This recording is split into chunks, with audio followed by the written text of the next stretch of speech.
জ্ঞানানন্দ বাবার সমাধিপীঠ। এখানে ভক্তরা প্রার্থনা করছে। জ্ঞানানন্দ বাবা এই মন্দিরে বিরাজ করছে। এই পর্যন্ত তিনি আজও আছেন। তিনি ছিলেন যেমন আজও তেমন আছেন, একটু সাধারণ মানুষের থেকে একটু আড়ালে আছেন। যে ধরতে পারে যে সে তাকে পায়, এই আর এই বলার জন্যই ধন্যবাদ আপনাকে। আমার এখানেই বাড়ি। এখানেই বাড়ি? হ্যাঁ। তা আপনি এখানে এই আশ্রমের সঙ্গে কতদিন ধরে যুক্ত আছেন? বছর 10। গুরু পূর্ণিমা উপলক্ষে ভক্তরা প্রসাদ গ্রহণ করছে।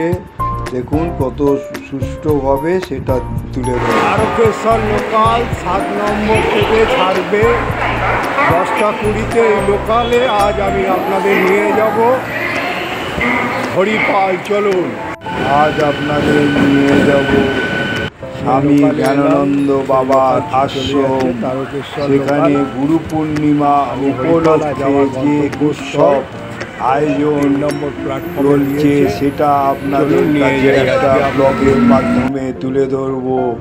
চলুন আজ আমার গন্তব্যস্থল হরিপাল, তেলিখানা স্বামী জ্ঞানানন্দ বাবার আশ্রম।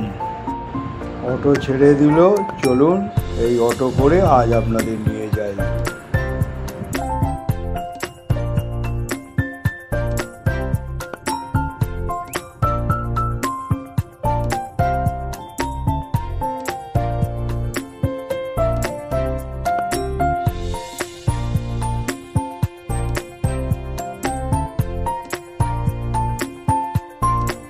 1344 সাল 17ই পৌষ তার আদরের গোপীনাথ সন্ন্যাস গ্রহণ করে তেলিখানা মহাশ্মশানে যাত্রা করলেন।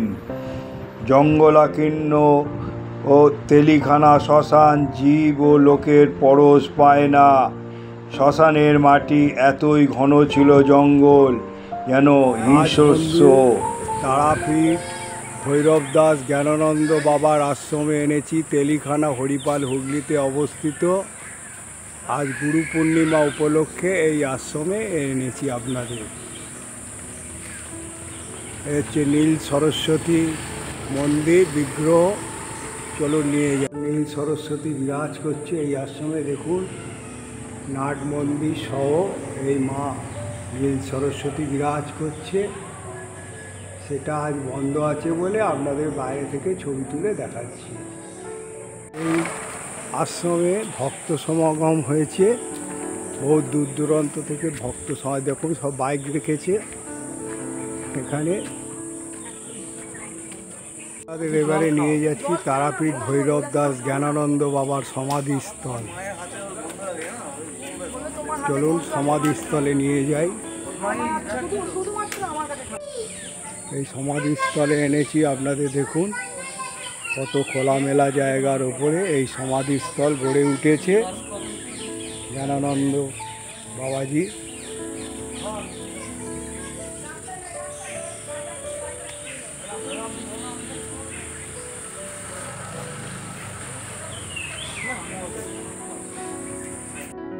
তেলিখানা শ্মশানে তন্ত্রের গুঁড়ো রহস্য ধীরে ধীরে অনুধাবন করেছেন গোপীনাথ পূর্ণচন্দ্র। তাকে সেই রহস্যের জাল উন্মোচন করে দিচ্ছেন। এখন তারাপীঠ গেলে দেখতে পাওয়া যায় জ্ঞানানন্দ বাবার সমাধি। শ্মশানে একটি গোলপাতার ঘর ছিল, সেইখানেই তিনি থাকতেন। চিতার শবের ওপর 180 দিন একটানা কঠোর তপস্যায় মগ্ন হলেন। দেহ কঙ্কালসার হয়ে গেল তন্ত্রের বীরের মতন। সেটা চিতা ও মুন্ডু শব সাধনার বলে। তেলিখানা মহাশ্মশান সম্ভবত শ্মশানের জায়গাটা তেলিদেরই ছিল, তাই হয়তো এই নাম। যাক হোক, তেলিখানা বললে যারা সর্বকথা সর্বজ্ঞে মনে পড়ে তিনি হলেন স্বামী জ্ঞানানন্দ বাবা। দীক্ষা নেবার পর এই নামেই তিনি পরিচিত ছিলেন। জঙ্গলাকীর্ণ তেলিখানা শ্মশান। আপনাদের আমি তারাপীঠ ভৈরব দাস জ্ঞানানন্দ বাবার সাধনপীঠ তেলিখানা আশ্রমে নিয়ে যাচ্ছি। এটা হরিপালে অবস্থিত, এবারে প্রবেশ করছি আমি। এটা হলো জ্ঞানানন্দ জননী প্রসাদ কুমারী দেবব্রত তিরোধানে, যে 29শে মাঘ বুধবার 1381 বামতারা ফট সাহ, সেটা আপনাদের কাছে তুলে ধরছি। আজ গুরু পূর্ণিমা উপলক্ষে আপনাদের এই আশ্রমে এনেছি। গুরু পূর্ণিমা, যা ব্যাস পূর্ণিমা নামে পরিচিত, হিন্দু, বৌদ্ধ এবং জৈন ধর্ম অনুসারে একটি গুরুত্বপূর্ণ উৎসব। এটি আষাঢ় মাসের পূর্ণিমা তিথিতে পালিত হয় এবং এই গুরু ও শিক্ষকদের প্রতি শ্রদ্ধা নিবেদনের দিন। এই দিনে শিষ্যরা তাদের গুরুদের পুজো করে এবং তাদের আশীর্বাদ ও জ্ঞানের লাভের জন্য কৃতজ্ঞতা জানায়। সেই দেখুন, এখানে গুরুকে পুজো নিবেদন করছে আশীর্বাদ জানাবার জন্য। এ হলো জ্ঞানানন্দ বাবার ত্রিশূল ঘর। এই গুরু পূর্ণিমা উৎসব মূলত ঋষি ব্যাসদেবের জন্মদিন হিসাবে পালিত হয়। ব্যাসদেব হিন্দু ধর্মের একজন গুরুত্বপূর্ণ ঋষি হিসাবে বিবেচনা করা হন। তিনি মহাভারত, শ্রীমদ্ ভগবদ গীতা এবং অষ্টাদশ পুরাণ সহ বেশ কয়েকটি ধর্মগ্রন্থ সংকলন করেছিলেন। বৌদ্ধ ধর্ম অনুসারে এই দিনে গৌতম বুদ্ধ এবং প্রথম শিষ্যদের ধর্ম প্রচার শুরু করেছিলেন।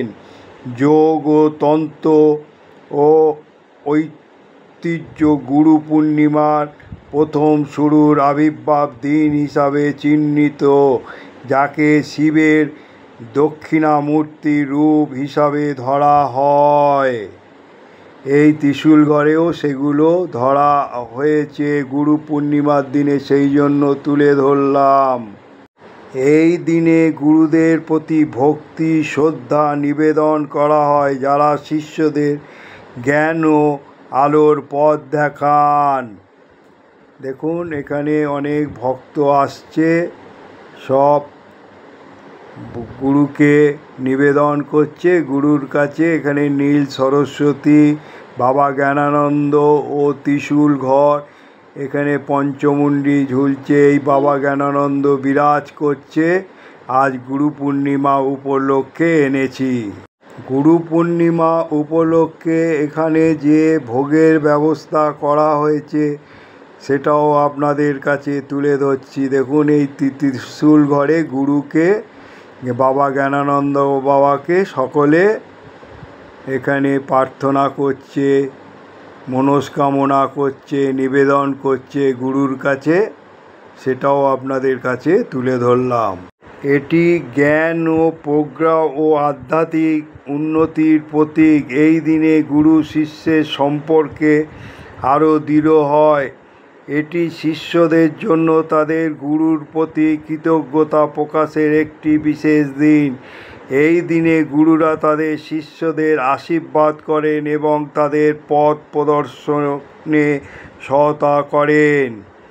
গুরু পূর্ণিমা দিনে গুরুদের পুজো করা হয়, সেই জন্য গুরুদের পুজো করা হচ্ছে এখানে।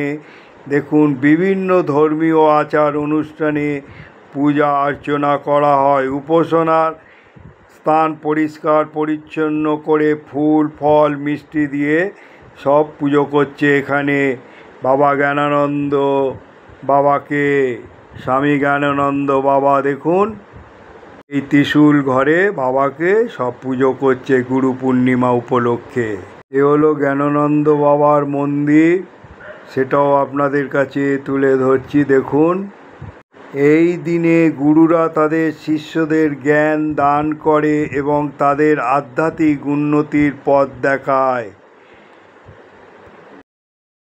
অমলবাবু, দু চার কথা গুরু পূর্ণিমা। না, এখন আমার এখন ইয়ে নেই, ঠিকমতো বলার মতো ইয়ে নেই। যে চাহিদা, যা চাওয়া, যে এই দিন গুরুর কাছ থেকে চাইতে পারে। আর এখানে তার অবর্তমানে আমরা সেইটা পালন করে আসছি। যে যা আসছে তাদের একটু ভোগ খাওয়াচ্ছি, হ্যাঁ, একটু ভোগ রান্না হচ্ছে, যে তাকে ভোগ রান্না দিয়ে আজকে পুজো করা হচ্ছে। পুজো করে এবার সবাইকে সেই প্রসাদ বিতরণ করে, হ্যাঁ। আর তার সমাধি এখানে আছে, আর যে যার আছে মনের কথা সেই সমাধিতে বলে যায়, হ্যাঁ, বলে যায়। এইটি হচ্ছে আসল কথা, যে তিনি এই পর্যন্ত তিনি আজও আছেন। তিনি ছিলেন যেমন আজও তেমন আছেন, একটু সাধারণ মানুষের থেকে একটু আড়ালে আছে। যে ধরতে পারে যে সে তাকে পায়, এই আর কি। এই বলার জন্যই ধন্যবাদ আপনাকে। যে সেদিন যে জ্ঞান বাবা বসে আছেন, হ্যাঁ, যে অনেকে এনেছে মিষ্টি ফিষ্টি খাবার টাবার অনেকে এনেছে, যে কারুরটা তিনি তখনও খাচ্ছেন না। তারপরে হচ্ছে খানিকটা বাদে একজন আসছে, সে হচ্ছে পিয়াসারা থেকে হেঁটে হেঁটে আসছে।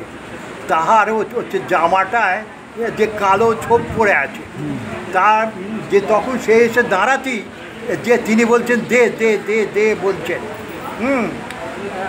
যে তখন সেই ভদ্রলোক যে সবাইয়ের সামনে ওই যে পকেটে একটা মাত্র বাতাসা ছিল, যে সেইটে বার করতে পারছেন না আর, হ্যাঁ, যে লজ্জা পাচ্ছে। এখানে অনেক মিষ্টি ফিষ্টি অনেক কিছু আছে, তো সবাই নিয়ে এসেছে, আর তিনি বার করতে পারছেন না। তখন তিনি হাত মেরে বলছেন দে দে দে দে দে। তখন তিনি বাতাসাটা বার করে হাতে দিলেন। তখন তিনি যে খেলেন সেই বাতাসা, যে তারই হচ্ছে শিষ্য তার পাশে দাঁড়িয়েছিল এক গ্লাস জল নিয়ে। তখন সেই ভদ্রলোক যে তার হাতে যে জলের গ্লাসটা ধরিয়ে দিলেন, যে আপনি বাবাকে দিন। তখন তিনি যে তাকে দিলেন, যে তিনি ভোগ হচ্ছে গ্রহণ করলেন, জল গ্রহণ করলেন, ভোগ গ্রহণ করলেন তার হাতের থেকে। আর কারুর কাছ থেকে তিনি সেদিন খেলেন তাকে। তাহলে এরকম আপনি যে এই স্মৃতিগুলো তো অনেকে জানতে পারবে, আপনাকে এইটা বলার জন্য ধন্যবাদ। এগুলো সব হচ্ছে সমাধি স্মৃতি প্রসাদ কুমার দেব্বা। দেখুন চূড়া বিশিষ্ট সমাধি মন্দির। আপনাদের লেবারে নিয়ে যাচ্ছি জ্ঞানানন্দের বাবার জননী প্রসাদ কুমার দেব্বা সমাধি, সেটা আপনাদের কাছে তুলে দিচ্ছি। দেখুন জয় মা তারা বলে এখানে বাণী লেখা আছে।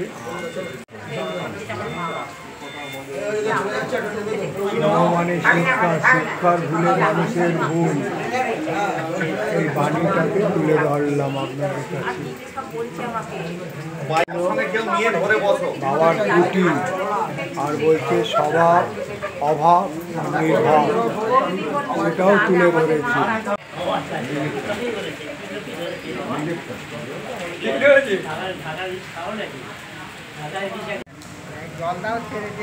এই জ্ঞানানন্দ বাবা যে আশ্রম তেলিখানা, এই আশ্রমের হচ্ছে ত্রিশূল ঘর, পাশে ভোগঘর, পাশে হচ্ছে তারা জলাশয়, আর এই হচ্ছে জ্ঞানানন্দ বাবা হচ্ছে বিরাজ করছে। তার জননী মাতার হচ্ছে সমাধি মন্দির। আর এইখানে বলছে নীরবতা পালন করুন। এই পুরো আশ্রমের এটাকে আপনাদের কাছে তুলে ধরলাম। আর এখানে আজকে গুরু পূর্ণিমা উপলক্ষে ভোগ প্রসাদের ব্যবস্থা আছে, সেটাও আপনাদের কাছে তুলে ধরলাম। আশ্রম দেখুন কত সুন্দরভাবে গড়ে উঠেছে, গাছগাছালি কত সুন্দরভাবে এই আশ্রম গড়ে উঠেছে। কত আশ্রম আজ ভক্ত সমাগম হয়েছে, কত দূর দূরান্ত থেকে এসছে। আজ এখানে কত দূর দূরান্ত থেকে এসছে। হলো পাগলা কুটি, তুমেরও ব্যবস্থা রয়েছে। শিবানন্দ কুটি, পাগলা কুটির শিবানন্দ কুটি, আশ্রম চত্বর, তেলিখানা আশ্রমের চত্বর, পাগলা কুটি তুলে ধরলাম আপনাদের। ফোরম্যান বাবার ঘরের দিকে আসছি। এটা হলো তারাপীঠ ভৈরব দাস জ্ঞানানন্দ বাবার সন্তান ফোরম্যান বাবার সমাধি। মন্দির, এ হলো সমাধিপীঠ, সেটাও আপনাদের কাছে তুলে করবেন। বাবা যে ঘরে থাকতে, এই ঘরেই থাকতো তো বাবা, এইখানেই থাকতেন। এই হলো আশ্রমের চত্বর, দেখুন শহরের কোলাহল মুখ থেকে মুক্ত বায়ু পেয়ে যাবেন, এই আশ্রমে সময় কাটিয়ে যাবেন আপনারা। কত সুন্দরভাবে তেলিখানা জ্ঞানানন্দ বাবার আশ্রম গড়ে উঠেছে। আমার এখানেই বাড়ি। এখানেই বাড়ি? হ্যাঁ। তা আপনি এখানে এই আশ্রমের সঙ্গে কতদিন ধরে যুক্ত আছেন? বছর 10। তা আপনি আমার চ্যানেল দেখেন? আমি দেখি আপনার চ্যানেল। ভালো লাগে? খুব ভালো লাগে। ভালো লাগে, যাক এইটা শুনে আমি আপনাকে দেখি তো চিনতে পেরে গেলাম। হ্যাঁ, আপনি সেই জন্যই বললেন। যাক, আপনার নামটা বলবেন? তন্দ্রা মণ্ডল। চন্দ্রা মণ্ডল, আপনাকে বলার জন্য ধন্যবাদ। Thank you. তেলিখানা আশ্রমে আজ গুরু পূর্ণিমা উপলক্ষে ভক্ত সমাগম হয়েছে, তাহাদের প্রসাদ বিতরণ হচ্ছে। কত সুন্দরভাবে সারিবদ্ধভাবে বসে সেইটা আপনাদের কাছে তুলে ধরছি। গুরু পূর্ণিমার মতন দেবাঞ্জলি আজকের দিনেও বড় প্রয়োজন। এই অঞ্জলির মাধ্যমে, গুরু বন্দনার মাধ্যমে এই ধাত্রীকে হিংসা মুক্ত করে এবং শান্তির ভালোবাসা। এখানে দেখুন ভোগ নিবেদন হচ্ছে, সব ভক্তরাও এবং আমিও বসে পড়েছি ভোগ খেতে। এখানে আমিও ভোগ খাচ্ছি, সেটাও আপনাদের কাছে তুলে ধরছি। দেখুন এখানে লুচি এসছে, ডাল এসছে, তরকারি এসছে, চাটনি, বোঁদে, দই, মিষ্টি, সব এখানে ভোগ আয়োজন হচ্ছে। আজকে ভোগ তৈরি হচ্ছে। লুচি আজকের যেহেতু গুরু পূর্ণিমা, সেই উপলক্ষে সেগুলো আপনাদের কাছে তুলে ধরলাম। দেখুন কত, আর এই হলো এখানকার ভোগ ঘর। দেখুন কত পরিষ্কার পরিচ্ছন্ন এই ভোগ ঘর। যে আজকে এ হলো তারা সরোবর। গুরু পূর্ণিমার দিনটা আজও প্রকৃতির গুরুর প্রয়োজন, যিনি মানব জাতিকে দেন জ্ঞান বিবেক বোধ, আর এই জ্ঞান বিবেক বোধ শক্তি গড়ে তুলবে এই সুন্দর হিংসা মুক্ত পৃথিবী। সেরকম এই হলো এখানকার ত্রিশূল ঘর। গুরু পূর্ণিমার কোনো ধর্মের নয়, সৎ ধর্মে জীবন প্রবাহিত করা স্বার্থে গুরু পূর্ণিমা আজ সার্বজনীন। সেই দেখুন এখানেও এই গুরু পূর্ণিমা, সেই জন্য সার্বজনীন। এই দিনটি আমাদের আজ শপথ নেওয়ার দিন। এখানে শপথ নেওয়ার দিন এই সমাধিস্থলে। জীবনের পথে সঠিকভাবে চলার জন্যই এই গুরু পূর্ণিমা। গুরু শব্দটি গু এবং রু এই দুটি সংস্কৃত দ্বারা গঠিত। গু অর্থের অর্থ অন্ধকার, অজ্ঞতা, এবং রু অর্থের যা অন্ধকারে দূরীভূত করা, অর্থাৎ গুরু দ্বারা এমন ব্যক্তি নির্দেশ করা যিনি অন্ধকার দূরীভূত করেন। নমস্কার বন্ধু, আজ আপনাদের হরিপাল তেলিখানা জ্ঞানানন্দ বাবাজির আশ্রমে এনেছি। এই ব্লগটি দেখার পর যদি ভালো লেগে থাকে তাহলে লাইক, শেয়ার, সাবস্ক্রাইব ও মতামত জানিয়ে আমার পাশে থাকবেন। আপনারা ভালো থাকুন, সুস্থ থাকুন। জয় মা তারা।